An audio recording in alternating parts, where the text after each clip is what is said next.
whenever I'm feeling down, I always look back, and as bad as things might seem to me, it's always a good sunny day for me. It's always a bright day because I'm here and I'm putting one foot in front of the other.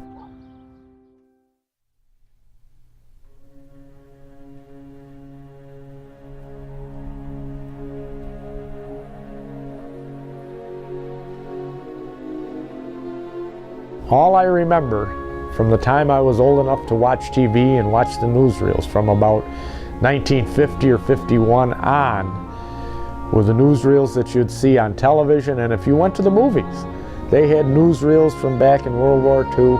And I just remember seeing that iconic flag raising on Iwo Jima by all the nameless, faceless Marines, and I remember seeing newsreels about the battle for Iwo Jima, the battle for all the islands in the Pacific, and it was always the Marines that were doing the amphibious landings, the amphibious assaults. And I just, as a youngster, was very impressed with that, and I just made up my mind early on, hey, the Marines are for me.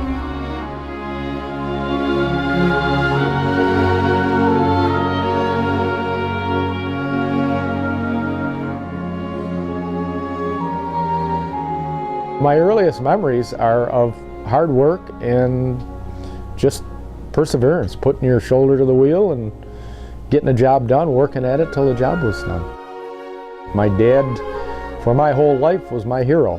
He came back from Second World War with a little piece of shrapnel in his chest that he carried around, lodged in the lining of his heart until the day he died. He was a typical German Dutch hardhead. And very stubborn, very set in his ways, and I have the same traits. I've always had a couple things that have apparently been bred into me. I don't let go of something. If I know I'm right, I'm going to follow it through. For the most part, times when I've made a judgment on serious matters, I've been on the right. I've made a few mistakes where I opened my mouth or intervened in a situation where I thought I was doing the right thing, and it turned out I didn't understand what was going on. The first defining moment for me was joining the Marine Corps and going to Vietnam. I lost some good friends there. I had some good friends be severely injured and everything else. And it just, you know, it's something that was inevitable.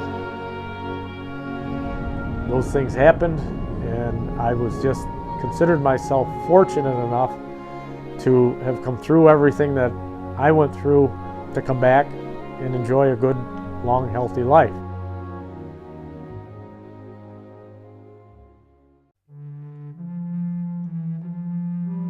In 2004, the second defining moment in my life occurred. I'd been seeing a gal that I was serious about. Her name was Yvonne, and 2004 rolled around and she said, what about Memorial Day? Finally, we went out to Holy Sepulchre Cemetery, and Yvonne brought me out to where her husband Mike was buried, and she said, yeah, it's the family plot. Mike and his mother and father and his brother are both buried there.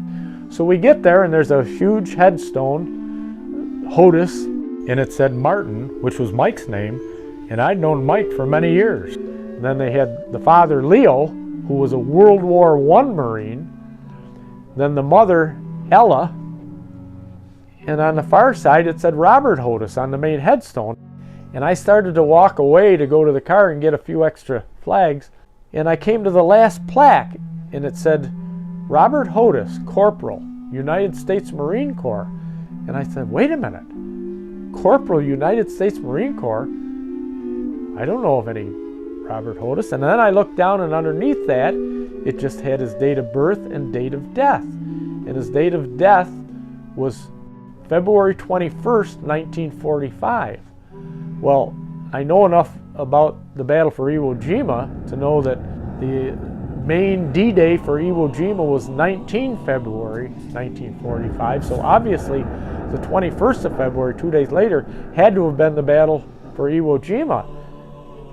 And I sat there for a minute puzzled, and finally I said, Yvonne, come here. I said, who is Bob Hodis? Who is Robert Hodis?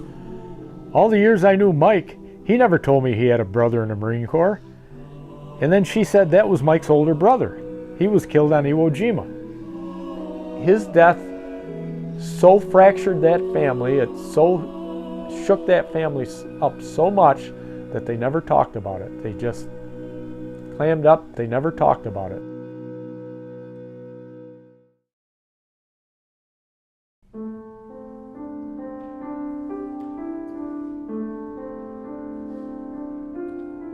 I remember vividly when I got the word that Carl Taylor was killed. I remember vividly everybody's reaction, and I remember vividly my pride when he got the Medal of Honor, and my pride in being able to say, hey, I knew this guy. So I'm trying to relate to this family that wasn't able to take pride in their son. All they took away from it was grief. I just didn't feel that was right. In my mind, what I felt happening was that here, his parents are both gone now. His only brother is dead now. He had one sister. There's nobody there to speak for Bob Hodes anymore. And yet, in my mind, his death under fire was just as honorable as Carl Taylor's death under fire, or any of my other buddies, Toby Hopkins, Tommy Wade, all these guys. I'm proud of the fact that I knew them. I'm proud of the fact, I'm not happy with the fact that they died in combat, but I'm very proud of the fact that I knew them. So I'm trying to relate to a fellow named Bob Hodes that I knew nothing about, and here all that remains of him is this little plaque in the ground. I just stood there probably for 10 minutes. I was just mesmerized by that plaque, and I just remember looking at the name and saying, Bob Hodes, what happened to you, Bob? What happened?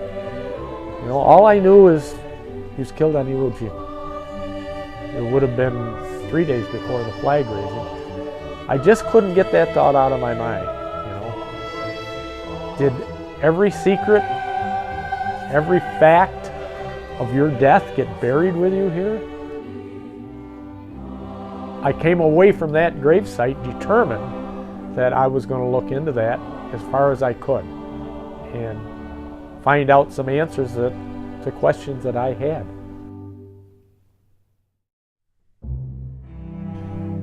When I left the site that day, I knew immediately that I was on a mission, that I had made up my mind I was going to do as much research as I could and look into what happened to Bob Hodes. When we got back, I said, well, is there anything remaining about Bob Hodes? Any information? She went through a trunk and she came out with 2 items. She says, this is all I've got. She says, here's a postcard that Bob sent to his mother when he shipped overseas. And I looked, and here was an official military postcard saying, Dear Mom, I've completed my training and I'm now going overseas. I've been assigned to F Company, 2nd Battalion, 24th Marine Regiment, 4th Marine Division. That's all it said. But I thought, boy, that's a start. And then she had a picture, a full 8x10 photograph of Bob in uniform.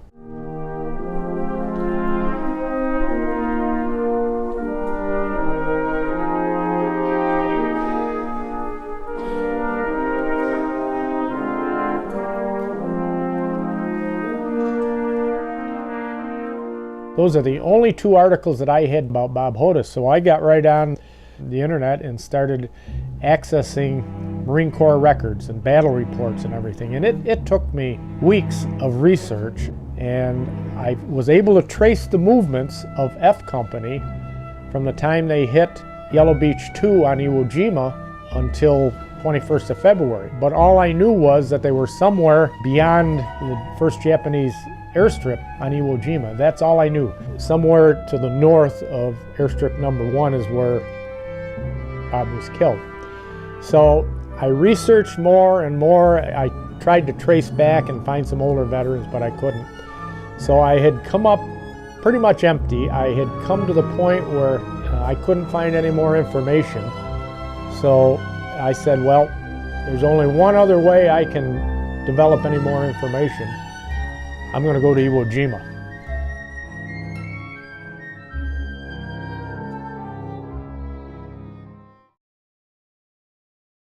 I've always been an independent individual. I like doing things. I'm used to physical labor. I've done physical labor all my life. I would never make any type of a good desk-bound executive or manager or anything, because I've got to be busy all the time. For most of my adult life, since coming out of the military, I've always had animals: horses, goats, dogs, and cats. And you can't let that responsibility slide either. If something else comes up where it's taking your time away, you've got to make yourself remember, whoa, wait a minute. You've got animals that are counting on you for their care, their maintenance, their feed, everything else. And you've just got to selectively pick what you want to do, what you want to emphasize as you go through life, but there are certain things that you always have to stay focused on.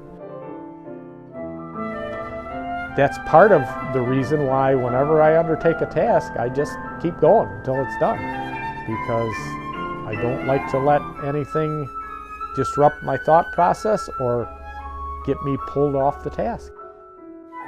I don't stop and say, oh gee, I'm tired, I'm hot, I'm sweaty, or something like that. I don't want to do this anymore.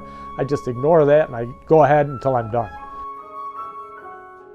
Once I start taking on this responsibility, there's no way I'm going to talk myself into not doing it, not finishing the task at hand. So I made up my mind, I'm going to Iwo Jima. And I had seen advertisements, so I said, gee, this is great. And it was scheduled so that we had one day on Iwo Jima. So I left here from Rochester International Airport and flew into Los Angeles. That evening, they had arranged for all the people that were on the military tour to be assembled in a big conference room. The leaders of the tour got everybody together and explained what the tour was going to be, and then toward the end of it they said, okay, we want every person that's on this tour to stand up, tell us who they are and why they're going to Iwo Jima. And finally there was an elderly gentleman sitting directly in front of me, and he was sitting there listening to all that, and when his turn came, he stood up and he said, my name is John Spordone, and I served in the 4th Marine Division on Iwo Jima, and that's why I'm returning. And as soon as he said that, I said, he said he served in the 4th Marine Division. That's a start, although it's a small one, because at that time the 4th Marine Division probably was comprised of almost 10,000 men. And I thought, boy, it's a real stretch, but I've got to talk to this man. Maybe he can provide me with a little insight. So after the meeting was over, I had the picture of Bob Hodis and I had the postcard that he had sent to his mother. And I went up to this Colonel Spordone and I said, Colonel Spordone, during the meeting you said that you served in the 4th Marine Division. He says, that's right, I did. I said, well, I'm trying to locate some information about a fella that I know nothing of, but he was killed on Iwo Jima and he served in the 4th Marine Division. So Colonel Spordone looked at me and he said, well, what unit was he in? I said he was in F Company, 2nd Battalion, 24th Marine Regiment, 4th Marine Division. And that man looked at me and he said, well, that was my outfit. And I was just stunned at the time. I said, what do you mean that was your outfit? You were in that outfit? You were in F Company? He said, not only was I in it, I was the commanding officer of F Company, 2nd Battalion, 24th Marines. And my jaw just about hit the floor. He said, who are you looking for? And I showed him the picture. He says, that's Hodis. He said, oh yeah, I remember him well. He said, and I can put you in touch with some living veterans that served with Bob and that knew Bob very well. I didn't know at the time that I was actually going to be talking to a man that was with Bob the moment he was killed, and this fella was severely wounded by the same mortar round that killed Bob.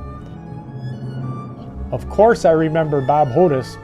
The same mortar shell that killed him is the one that wounded me. And I thought, holy mackerel, what were the chances when I stood at Bob Hodes' grave of my finding the fella that was with him and was wounded by the same mortar round that killed him. 5 or 6 of us had scrambled from one shell crater to another for cover, and we had just moved. We had just scrambled from one to the next, and there was the whole of us grouped in a crater about 15 or 20 foot in diameter. You know, we were all around the perimeter and everything, and one round came in, and he said it killed 2 or 3 of us. Bob Hodes' assistant rifleman was killed along with Bob, and he said I suffered a severe shrapnel wound in my one arm, and I remembered scrambling out of the hole and getting back to the company CP just to get some help. I came up to then Lieutenant Spordone, and he says, "What's up?" And he said, "Lieutenant, mortar round just came in and we've got several dead." He says, "Bob Hodes is one of the ones." And he said, "They need help up there. There's a couple wounded." He said, "Okay, son." He said, you get back to the med station and I'll take care of the rest." And Colonel Spordone is the one that went up and helped bring Bob Hodes back and bring the injured ones back.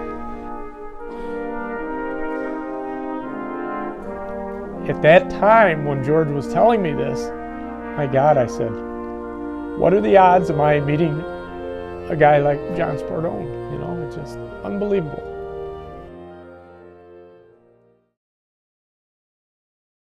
Fast forward to the day that we landed on Iwo Jima, I had a personal tour from Colonel Spordone, and he had overlays and everything else, and we actually pinpointed the spot where Bob was on the ridgeline when he was killed.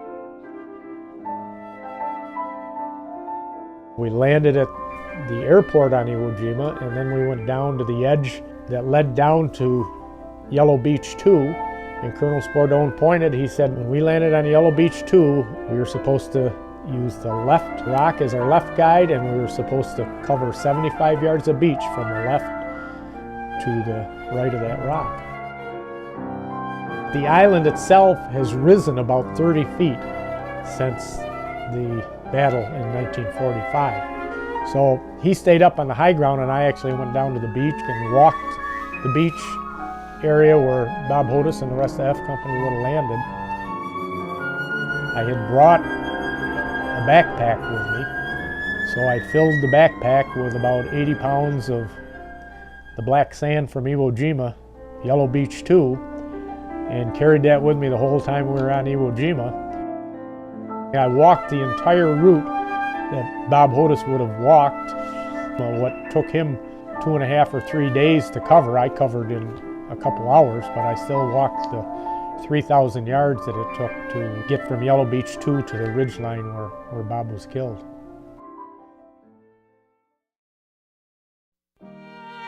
That was the climax of my trip, being on Iwo Jima. At that time, I considered myself probably the most fortunate person in the world to have a quest like that answered the way it was. A year ago, I got thinking to myself, what else can I do to memorialize Bob Hodes? Because I really consider myself his spokesman now. You know, I'm bearing witness to his existence, because if I don't keep that up, his memory and name is just going to disappear into oblivion. So I've been kicking around thinking, what can I do? What can I do? How can I keep that Bob Hodes in the forefront of some people's minds?